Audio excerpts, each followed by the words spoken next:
Teen Titans issue 6, Benjamin Percy writing and Koi Pham on the art. This is the start of a new arc, the Rise of Aqualad.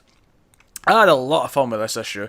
The Aqualad stuff is there, and it's good. It introduces him, it establishes that he's gay. I thought it was really interesting that his I guess ex-boyfriend now is more freaked out by him having powers and is almost like phobic about that when he's a gay guy like who's too scared to commit to his father. I thought that was an interesting little swerve on that. But he's basically wanting to do more with his life and wants to do more with his powers, and he comes to Titan's Tower at the end of the issue.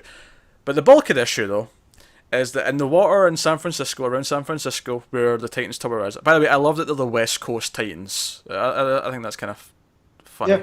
As opposed, as opposed to the other ones being in Manhattan.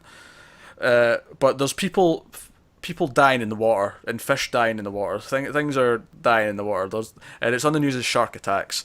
And it turns out at the end of the issue that it's King Shark who's in the water, which I think is super fun. But I think the biggest thing, though, is that, again, it's the characters and their banter. It's Beast Boy like trying to make vegan food and the rest of them all rejecting it, and Wally going to get pizza.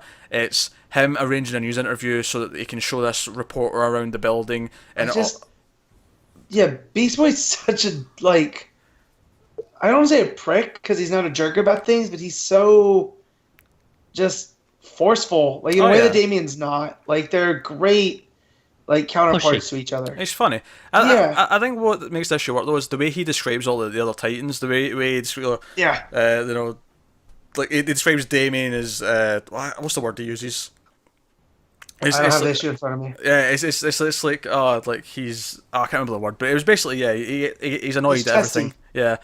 And I love how he's playing a video game. He's playing Cheese Viking when they come in, but he goes around and he's describing all of them. He describes Starfire. He describes Raven's not very, or Raven's super friendly, and it's like Raven's like get out, and she bangs the door. Leave me alone. Yeah. And then I love that Starfire too. He's like, and this smoking hot babe is Starfire, and she's like, wait, smoking's bad, and especially for babies. I don't understand what you're saying. Yeah. Like, it was just, I thought that Percy's dialogue for all the Titans was good. The Aqualad stuff was a little, it felt off and just like, I don't want to say out of character because it's a new take on the character, but it was just so, like, the dialogue was kind of stilted, and between him and his mom. It's weird. It was definitely a little bit more on the nose. I think that's maybe just down to trying to introduce all the key points of who he is in a couple of scenes before because he comes to the Titans at the end of the issue. Maybe if he'd spread it out over a couple of issues, but then again, then we get to like the second issue of him being on his own with his own things and be like, why are we still doing this? Like, whereas here at the end, he arrives at the tower and it's like, okay, but now we can interact. Because ultimately, what we've seen of him here, this is his backstory, this is his motivation. Yeah. But now that he's presumably going to be with the team in the next issue, we can see how he interacts with them. And I think the interaction's a big thing. We saw he can waterbend, and he kind of can't really control it as much, so that's cool. And he's from New Mexico, where there's no ocean around, and that seems deliberate.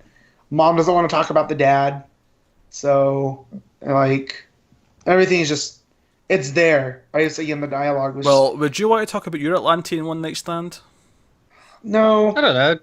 She might want to brag about it every so often. Yeah, true.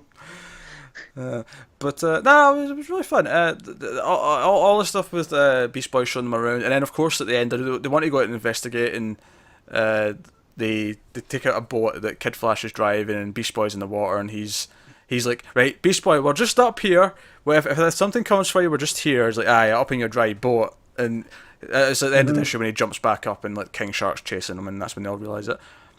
Other favourite part, of course, is when the reporter arrives. We don't know it's a reporter. We just hear the alarms go off. It's like the system defences are all engaging because Damien's, obviously got the place like covered in missiles and stuff. Because of course he does. Of course he does. Because you see all the big missile silos come up and like start pointing at things. Yeah. So Damien goes into character. He's like, "Titans go!" and he chases out with them all behind him, and it just turns out to be a reporter. And Beast Boy's like, "Oh yeah, I forgot I arranged that for today."